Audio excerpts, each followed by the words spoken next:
Okay, thank you so much, guys, for coming. So today we are doing lecture 17. We're going to talk about some spinal nerves, and then we're going to talk about plexuses. Okay, plexuses are really very complex networks of the branches of the spinal nerves that supply the front.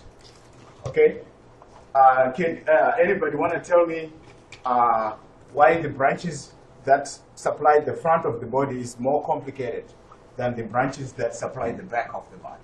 Organs. Yeah, what you got in the front? You got your eyesight, you got your, all those other things are located up front. At the back, it's mostly skin, okay, and some muscles.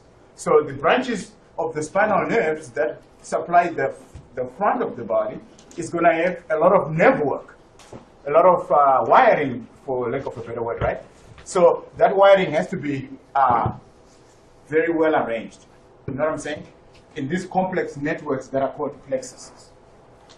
Okay? And you will see that the plexuses will coincide with those parts of the spinal cord where we said were those enlargements, right? Like the cervical enlargement, which supplies these guys, and the lumbar enlargement, which supplies the legs and all the genitals and everything. Okay, so the plexuses are going to arise from those enlargements. Okay, the spacing between from like T1, that is the spinal nerve thoracic 1 to thoracic 2 to 12, because 1 is taken up by the brachial plexus, and I'll show you that. It's mostly supplying the costal muscles, so there's really nothing much going on there. But up here, you got all this and all that. So we're going to talk about how that's arranged. So far, we've kind of started with the two arms, the dorsal, root, and the ventral root, which is down here. Ventral root is also anterior root. We said it starts as rootlets, right? And then those rootlets become the dorsal and the ventral root. And then we said those dorsal and ventral roots will unite to form the spinal nerve. Now, the spinal nerve is going to branch, go to the front, which are called the anterior branches or ventral branches. But instead of using a branch, we're going to call them rami, okay? Which is R-A-M-I. Okay, ramus singular, instead of calling them branches. So don't be tricked by that fancy word, okay? Rami just simply means it's a branch. And then we're going to talk about those plexuses to the anterior rami, and then the back, we'll just mention them a little bit, okay? So we'll mostly concentrate on the branches that go to the front, to the anterior, all right? But first of all, we're going to talk about these spinal nerves. I've already talked about how they are mixed, which means they've got sensory axons, they got motor axons, right? Going back and forth to and from the brain, all right? And if you remember our muscles, we talked about how muscles are fibers that are pretty much compartmentalized by connective tissue. Same thing with the nerves, okay? We talked about the endomysium last time. We talked about the endoneurium this time, right? Okay. So the endoneurium is the, what covers the axons, all right? So they're covered by connective tissue, so and then some fat in between, and then it's all covered up. So the endoneurium, okay, covers, surrounds the axons, individual axons, all right? And then, remember, we had also fascicles, which are sub-bundles of muscles. We've got sub-bundles of nerves, too. Because you can imagine, there will be like, in a nerve, there will be like a bunch of axons from many neurons going in that one bundle, okay? And each one is insulated, right, by those glial cells or the myelin sheath, right? So that they're not going to, stimulate each other. Okay? So those fascicles are covered by a perineurium. Okay? Same thing as perimysium for muscles. Okay, so fascicles are sub-bundles of nerves. You would have a nerve like that, and then you have the sub-bundles, the perineurium, okay, in there. And all of these sub-bundles have got axons in them. And then in between here, you have some fat, you know, kind of like some fat in there. Okay. So same thing, and then the epineurium is on the outside. All right. So epineurium is the one that's covering the whole nerve. Okay, and then the perineurium is the red one. Okay. Okay, and you see that, and then the endoneurium. Each muscle, each axon is covered inside by the. So the green one is the endoneurium. Okay, and then in here you have all these axons. Okay, like that. Okay, so this compartmentalization, we've seen it before. Just know these connective tissues that compartmentalize the nerves, right? And in between there will be fat, okay? Just to sort of have a little bit more, insulation and cushioning, okay? So I'm gonna remove my little nerve here, all right? So you see what I'm saying? From there, you get this. You see there's fat, and there's blood vessels too. It's all bundled up together. The blood vessels and the nerves kind of sort of travel together. Okay? Makes sense? Just like a muscle. In the fascicle covered by the perineurium, and then the endoneurium covers individual axons. Right? Sometimes I ask about those connective tissues that compartmentalize nerves. And we talk about which one covers what. Right? So this one is fairly okay, because we've seen this before with the muscles. So there's nothing very new here. Same thing. Whenever you have all these bundles of fibers or bundles of nerves, they have to be compartmentalized, especially nerves because they're carrying electrical signal. You know, same thing as muscles because they carry electrical signals when they contract. They have to be insulated and, divided into these groups.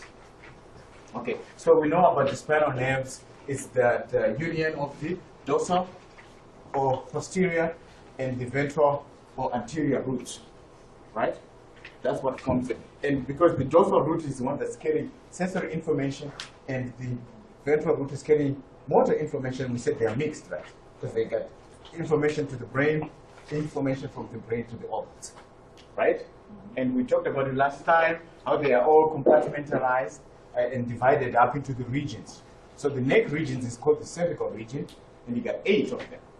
So you got 8 of these nerves, and then we're going to talk about 2 plexuses that, because they're going to be the cervical enlargement, right? So there's going to be a whole bunch of nerve work that needs to go to the front to supply these guys, all right? So we have the cervical plexus and then the brachial plexus.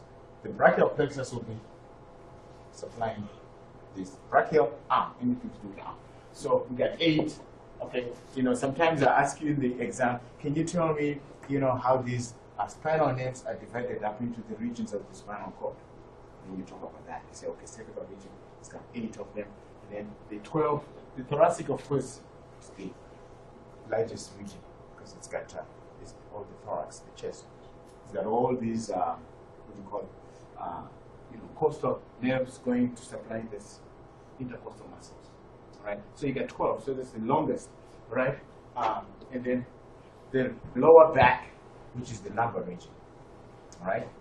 And then we've got the lumbar here, so just so that you can keep it into perspective, you're going to see what plexuses are going to arise from that, okay? So these will be the plexuses from the neck. Okay. It's kind of busy with the neck because you got the arms, and our hands have more innervation than our feet. Why? Because we use our hands to manipulate stuff. You see? So even though we get just 8 spinal nerves coming out of there, we get 2 plexuses in there. Okay. One that's just solely supplying the arm. Okay? All right. So we get 12 of that, and there's no plexuses coming out of here, because it's just going to supply the intercostal muscles, and that's it. So there's no a bunch of nerve going there. And then the lumbar region where we have the lumbar enlargement, you know, we're going to have the lumbar plexus, okay, and it kind of controls the legs and so forth. And then the sacral region will have the sacral plexus, and these two guys combined usually to form the lumbosacral plexus. Okay, so that as you see how the spinal cord is divided up, you're beginning to also see how these plexuses are, you know, fitting into this division. All right, so you have the lumbosacral plexus here, okay, which will give to all these tibial and all these sciatic and fibular nerves. All right, and then the coccygeal, you know, we have some of these forming another plexus. All right, when you have like you know, L5, the last lumbar spinal nerve, and the only coccygeal. Okay. Isn't that S5? Oh, sacral. Sacral. Thank you. The last sacral one, the tail end, sacral S5 and CO, the coccygeal, form you know, the coccygeal plexus, which is not a very big one, okay, because it just has those two nerves. All right. All right, and then of course, each spinal nerve, as it leaves the spine, it will innervate a particular area of skin. Okay, let's say T2 or something like that, or C5, or it will innervate a particular area of skin, and that's a dermatome. Okay, so the area of skin that is supplied by one spinal nerve, that's what is a dermatome. Okay, so if I ask you to define it in the exam, can you define a dermatome? Then you'd say it's a specific area of skin that is supplied by one spinal nerve. Okay, because sometimes if you have all these problems, you know, of skin diseases, or some part of your skin is being irritated, or one nerve is irritated, and you feel pain in a certain area, you know, they could, judging by the area where you are having problems, they could say, okay, this nerve that's been having problems, and then maybe that nerve is getting pinched or something, you know, on your spine. So they have these dermatomes so that they know which area, you know, is supplied by each particular spinal nerve. All right, and I'll show you like a map of these dermatomes. All right. Okay. You can still see with my little thing here. I can still move some of it right there. Okay. So you see, there's really nothing there from about T2 to T12, no plexuses, and then you get the lumbar enlargement, of course, which supplies the lower limbs. There's going to be a few plexuses there, and then of course the cervical region gives rise to two plexuses, right? The cervical and the brachial for the arms. All right. Therefore, this is the area I was talking about. You can see it's color coded. The purple one will be, you know, all those T1, T2, T2, T3, and so forth are supplied the area. It kind of makes sense as they go down there. And then a strip of skin here is probably supplied by T5, T6, and so forth. So those are the dermatomes for each of these. And then you can see the red. It's kind of sort of not very, you know, well, I mean, arranged in a kind of pattern. It's kind of sort of haphazard, but there's some sort of pattern to it. But it's not really, you know, it's kind of like a little bit all over the place. So those are the dermatomes. All right. Just a particular area of the skin that's supplied by a certain spinal nerve, and that's it. All right. Okay, so spinal nerves and plexus. Remember, we talked about it. We talked about how you got the rootlets coming, and then the dorsal root and the ventral root. All right. The dorsal rami. So we're going to replace the word branch with rami, okay? So don't get fooled here. Don't think that, oh my God. So whenever you see rami, just think it's a branch. That's a branch of the spinal nerve, that's all. And then the dorsal rami is going to supply the back. Dorsum is back, it's going to be the posterior rami, if you like. Instead of using the word branch, I will just be using rami. And then rami is plural, ramus is singular, okay, because these are Latin words. Okay? So when I say rami, just think branches, that's all. So this one is going to be supplying the dorsal rami, or the dorsal branch. It's going to supply the back. Okay? So there's not going to be much going on there, right? Because we just talked about it. We said most of the nerves go to the front, because the business end of you is over here. And back here, it's just pretty much skin and muscle, right? Okay, so this one, nothing much happens, all right? Because I want you to be able to define for me, starting from the spinal cord, how these branches are coming up, and then they're divided up into those regions, and then they're divided into these branches now. Okay, because one of the kind of problems you had with the module was kind of talking about each of those nerves in each plexus, what area of the body supplying. So we'll kind of go through that a little bit more when we do that. Most of the time, the name of the nerve kind of tells you where it's going to, all right? So you can cheat like that. Okay, so ventral rami, so this is where the business end of it is, right? Because the ventral rami are the ones in the front or anterior branches, okay? But like I said, the area in the thorax, really nothing much going on there because we just got the intercostal muscles. So that we don't have any plexuses. It's still an anterior branch, but still just this area, there's really nothing. But the business end of it starts here and up here, where you've got all these guys. All right? So the ventral rami in the thoracic region do not have any plexus. They just supply the intercostals. All right? So they are called like T2 to like T12. They're all called intercostal nerves, which supply the thorax and abdomen. And there's really nothing much going on there. So these don't form plexuses because they're not complex. There's not a lot. And then I told you that the plexuses coincide with those lumbar and cervical enlargements. That's where your plexus is, because you're going to have a lot of nerves coming out of there to supply the arms and the legs. So there we have the cervical, the lumbar, the sacral, and the coccygeal ventral branches or rami, okay, joined to form the plexuses. Okay, so just know the plexuses where they come from, the cervical and the lumbar enlargements, for obvious reason too, right?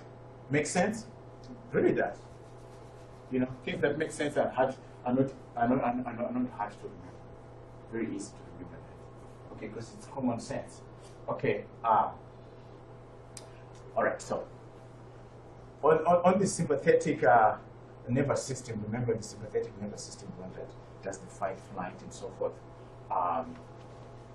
They are, you know, there's like a chain of nerves. Okay, so we got our little spine here, right? Okay, running right alongside the spine for the sympathetic branches only, the ones that are involved, is going to be a chain like that, called the paravertebral chain, and then the cell bodies that are located in that are called paravertebral ganglia because they are parallel to the vertebral column, right?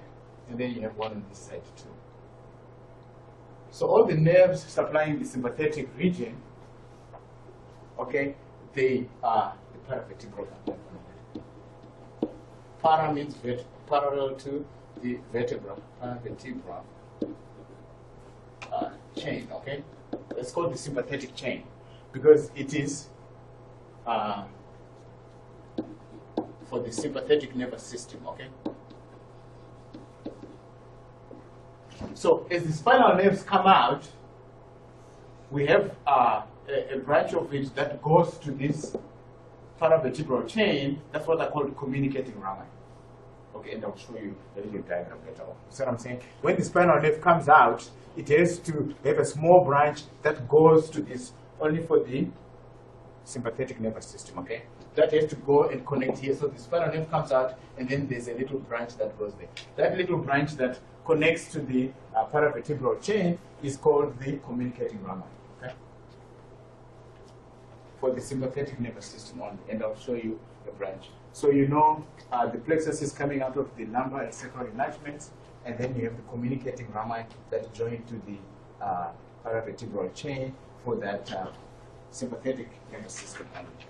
Okay, so that's what a communicating rami is. Okay, good. Do you see what I was saying? You see this? This is like a cell body of that sympathetic chain. It's called paravertebral because it is parallel to the spinal cord. Okay, so as the spinal, you see how the dorsal and the ventral roots join up to form the spinal nerve, and then you have this communicating rami. See this? That join it. Those are it's a communicating branch. It just communicates with this chain of the sympathetic nervous system that runs on either side of the spine. Okay? And then you get to see the dorsal branches. You see how small it is? And then the ventral branch or the anterior branch, that's what carries the business end of it. And it's a much thicker nerve because remember they're compartmentalized by those connective tissue membranes, right? So that's a much thicker bundle. And I'll show you an actual cadaver. You can actually see it. It's much thicker because it's carrying a bunch more axons in it to supply the front. Okay, so just know how this thing is all divided up, right? Starting right from the spine, where you have the rootlets joining up, forming the dorsal root and the ventral root, and then the ventral root and the dorsal root join up, they form the spinal nerve. Then the spinal nerve has to divide itself and branch up into these rami that are supplying the front and the back. Okay? And then also we need some branches that are going to connect to the sympathetic chain that is parallel to the vertebral column, so the communicating rami. So I want you to know how that is all arranged up. And because we're now moving up to the plexuses now, then we start to talk about each of the nerves in the plexuses. Right? So gotta know this arrangement. Okay, like I was saying, look at that. You see, this is supplying the back. You see, this is the spinous process. So the spinous process is facing to the back. So this is the dorsal rami.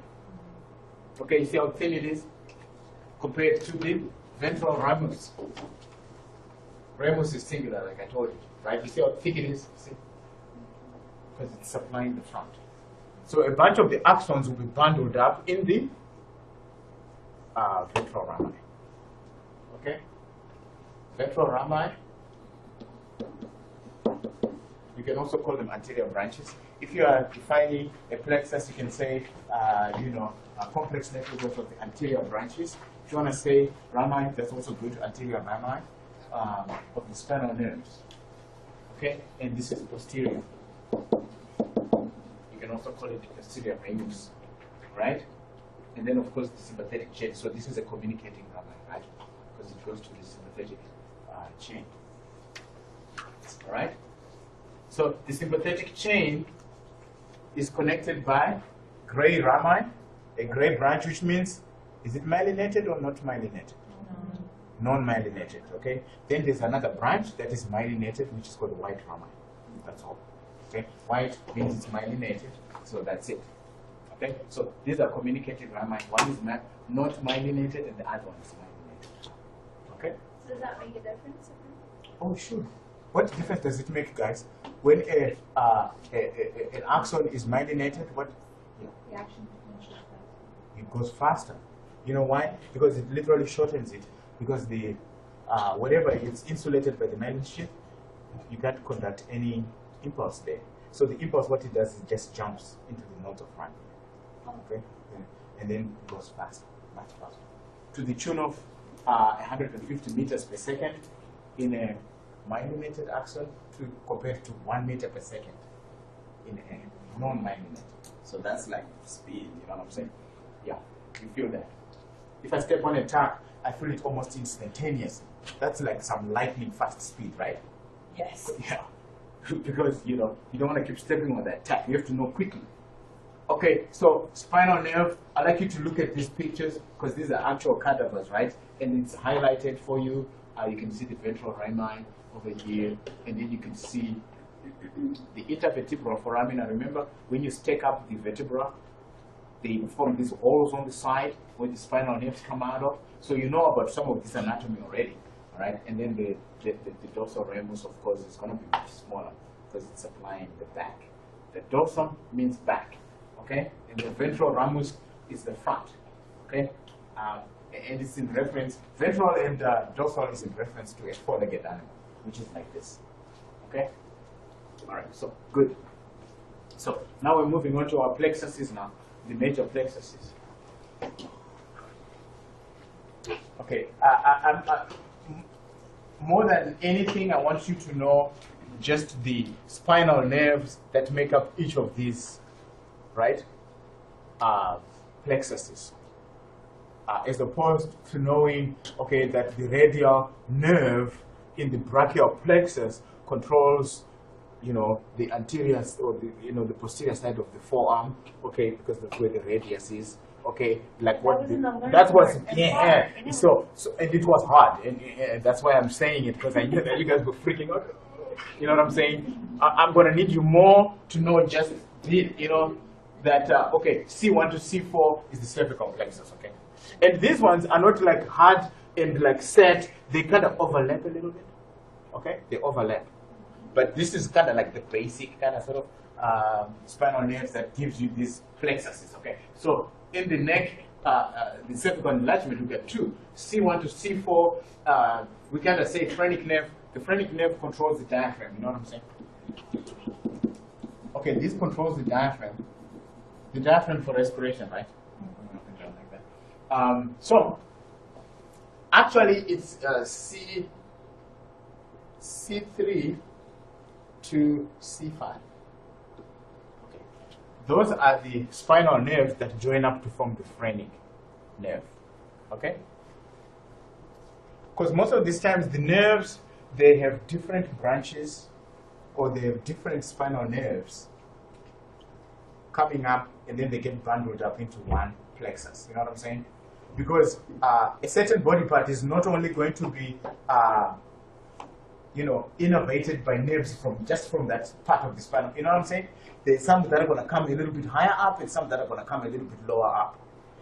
It's going to be like that. So that's when you need the plexus, so that you can pick up spinal nerves from different areas of the spinal cord, bundle them up into one nerve that supplies a particular area. You see what I'm saying?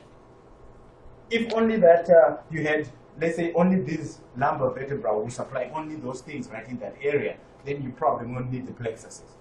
But because the plexuses, it will jump from there to there to there and pick from different parts of the spinal nerve, then you're going to need to arrange them into these plexuses. So that's why they kind of have this overlap. So C1 to C4, they just get bundled up and they form the cervical plexus. But the phrenic nerves that kind of sort of comes from the cervical also kind of sort of comes from the brachial, because the brachial starts at C5 and it goes to T1.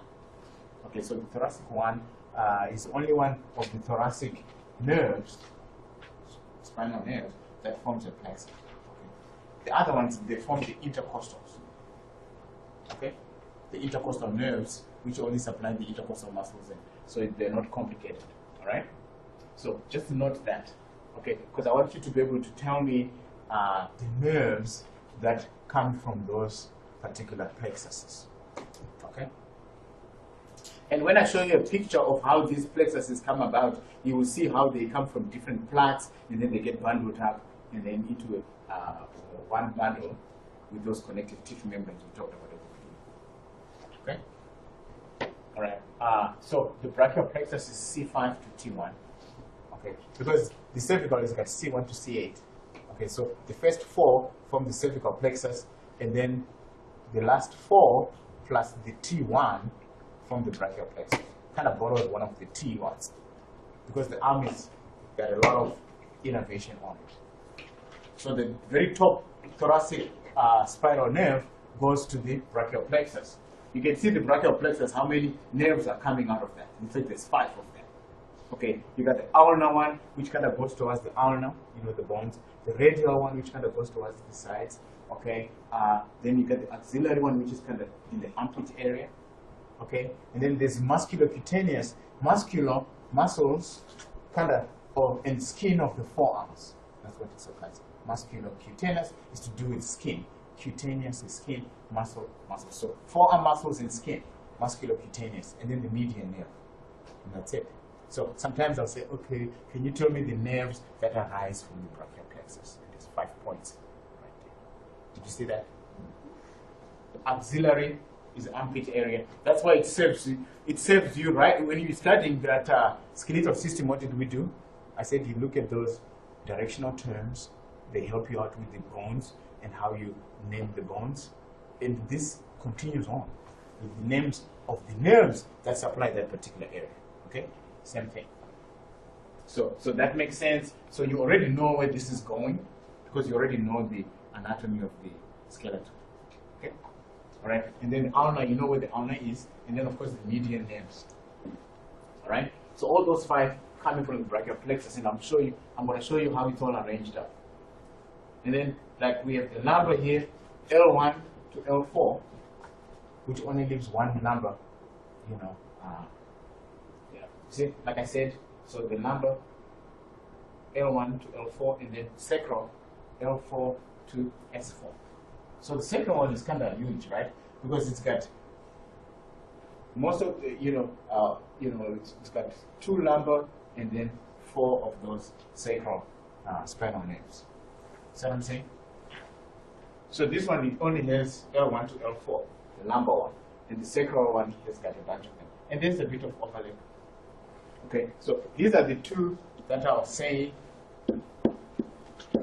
They are normally lumped into the 2 lumbosacral plexus. Okay, but they are lumbar and sacral. And then the last coccygeal one, like I say, takes S5, which is the last sacral spinal nerve and the only one coccygeal spinal nerve. Okay, and then that forms the coccygeal plexus. All right. So I want you to know, this is what I really want you to know, and I want you to know the kind of nerves, the special nerves that come from each plexus, and especially these ones that come from the brachial plexus. Okay, and just basically C1 to C4 cervical, and C4 to C5 to T1 brachial and things like that. I want you to be able to tell me that more than what, but you can kind of sort of tell what this nerve supplies based on the name of it.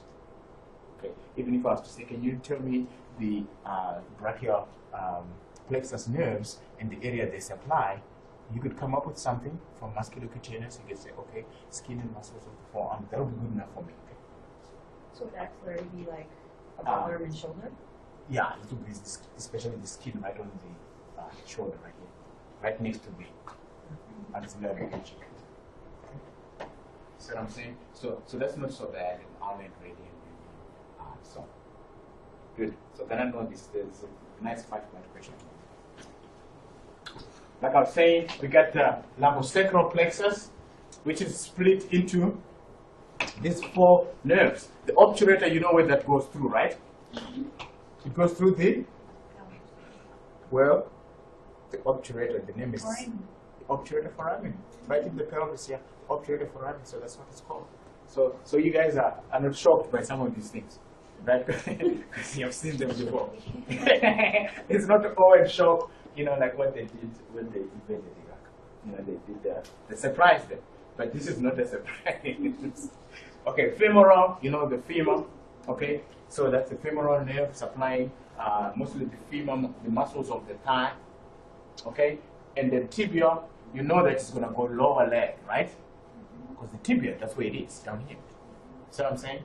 So that's not so bad. And the fibula, you know where that's at. It's down in the lower leg. So if I was to say, okay, tell me these nerves that come from the lumbosacral plexus and the general areas they supply, you should have no problem doing that, right? Because the name tells you what it is, okay? And we're doing muscles now. When we go to the back, when we dissect the thigh muscles, you're going to be seeing this nerve because it's kind of huge, okay? So the tibia and the common fibular nerves join to form the sciatic You know, people who suffer from sciatica, you know, it's like they get this pain that nerve is getting irritated, and it's somehow it's being irritated by something. And this pain that goes down, it goes to your glutes and so forth.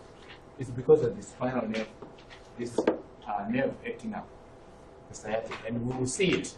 It's huge. You can't miss it. The sciatic nerve comes from that. So is surgery like the only thing that can help that? The etiology of some of these things could,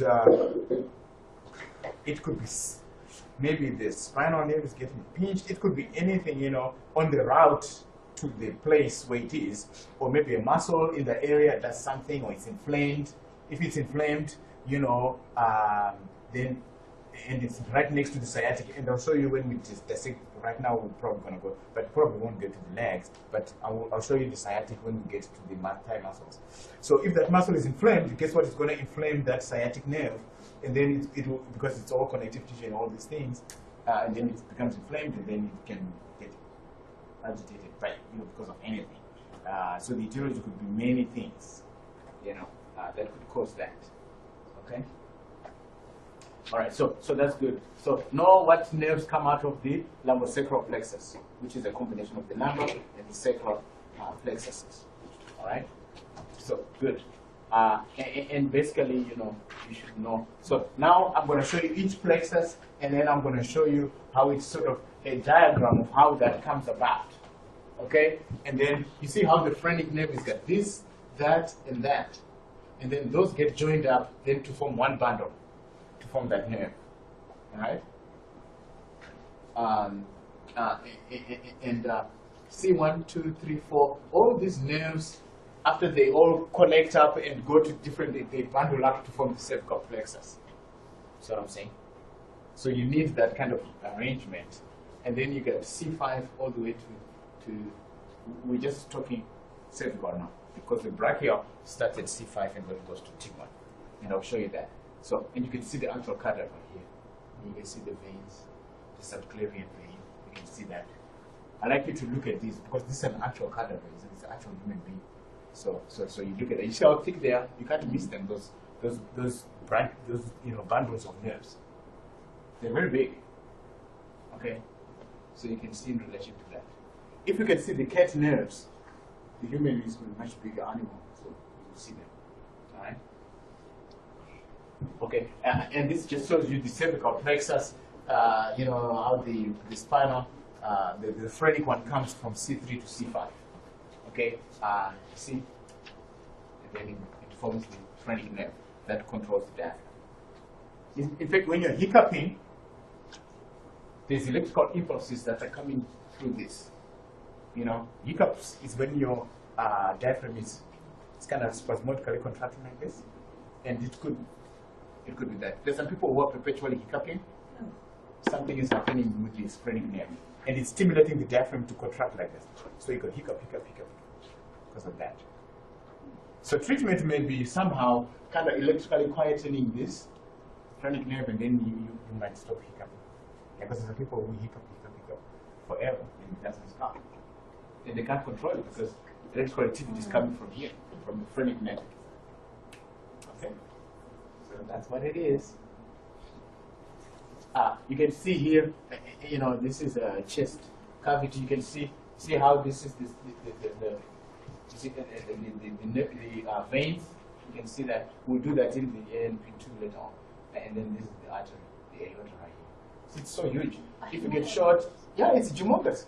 So that's why, you know, when they do open heart surgery, they just, you know, they can cut it off here if the valves up here are all good.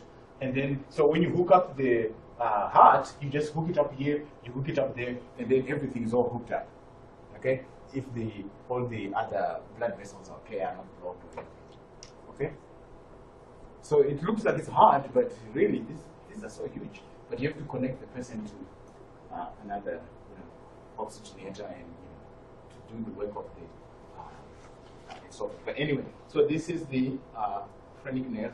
You can see how it's coming down there, and it controls the diaphragm. Even though it goes around the heart, it doesn't do any stimulation to the heart at all?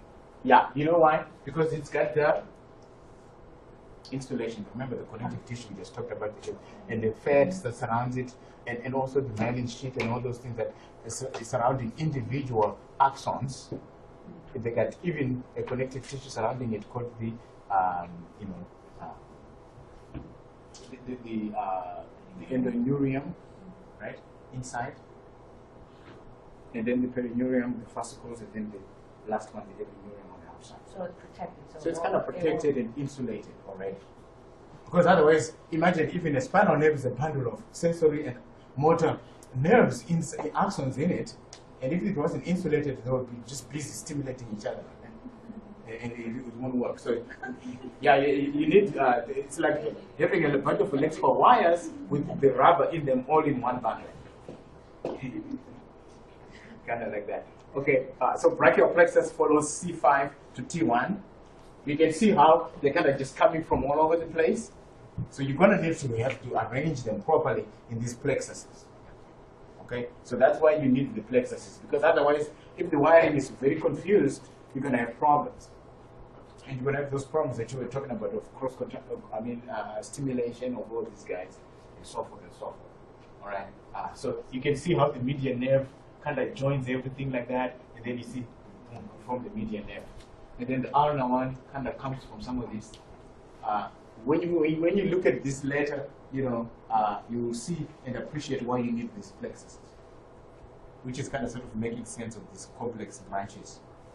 There's a lot of them supplying the front. All right. So brachial C5 to T1. Okay, that's that. And then the lumbar region, you've got L1 to L4 is the lumbar plexus, but it's kind of sort of joined to L4 to S4 will form the sacral, but right now it's just this, and it gives rise to some of this: the obturator nerve, femoral nerve, saphenous nerve, supplies that again, sacral and coccygeal plexuses. So the coccygeal plexus, you see, sacral starts from L4, goes all the way to S4. You see, look at this sciatic nerve. You see how it's joined up. If you trace the blue, and if you can see it from there, you see the blue and sort of this lilac color.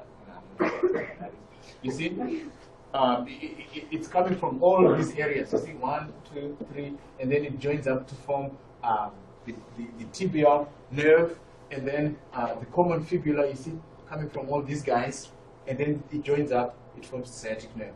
So the tibial nerve also runs along the sciatic and joins together? Yeah, in fact, the tibial nerve, the sciatic nerve is the tibial and the common fibula together. Oh. Right? See, the common fibula and the tibial run together. They're bundled into a much bigger bundle. That's why when you dissect the thigh muscles, even if you see it, even if you don't even try, because it's just right there, and it's thick, because it's a combination of these two nerves. And that forms the sciatic, and it runs down the thigh like that, straight down. Okay? So that just illustrates how complicated these branches are. And because they're coming from different spots, different spinal nerves, then you have to join them up, form a branch, a plexus that then joins them up into one thing. All right? And then after that, they just split into these different nerves that supply, that area. Okay. So there's the major nerve plexuses. Now this kind of sort of attempts to define a plexus. Okay, but to define a plexus, because it's talking about how you have different spinal nerves from different parts of the spinal cord being bundled into one. Okay, so by definition, if you were to define a plexus, you're not going to write all that. You're going to say a plexus is complex networks, right, of ventral or anterior branches. If you say anterior, it's more intuitive for you to know that there's going to be a lot of innervation going to the front. Okay, so if you want to associate it with the anterior rami or anterior branch, I don't mind. You don't have to say ventral, okay? Because ventral sometimes doesn't really make you see that you're having a lot of, you're talking about the front, okay? So anterior makes you realize that. So, and it might be easier for you to associate the anterior rami or the anterior branches. If you say branches, I still don't mind. Anterior branches or branches, okay, of spinal nerves.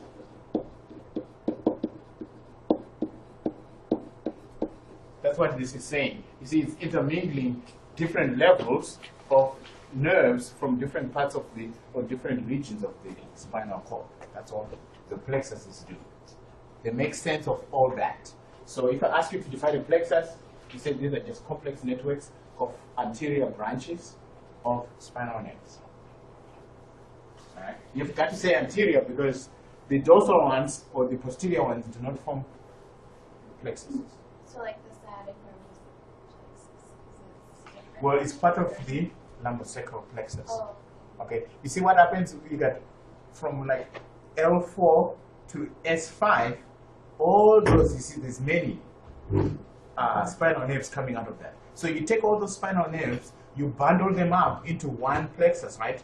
Then from that you split to different nerves, like the common fibula, the tibial, which will still join to form the sciatic, and then also the femoral nerve will come out of that one big branch, starting from L4 to S5. You see how many spinal nerves? The branches come together. The branches come together as a plexus, then they branch into these different nerves. Remember when we talked about the brachial plexus? It's a one whole big branch, but then you have the axillary nerve, the radial nerve, the ulnar nerve coming from that branch. You see what I'm saying? So you first of all put together all these different, spinal nerves together in a branch, okay? Then it branches out from there in the nerves that supply different parts. See what I'm saying? Because it will be hard to get like just the tibial nerve branching from a few, and then it goes by itself. Then you get the common fibula branching from a few, and then So instead, you just branch all those together into one bundle, then you split it up. That's it. Those are the plexuses. That's what the plexuses do. And this here is trying to say this. Okay?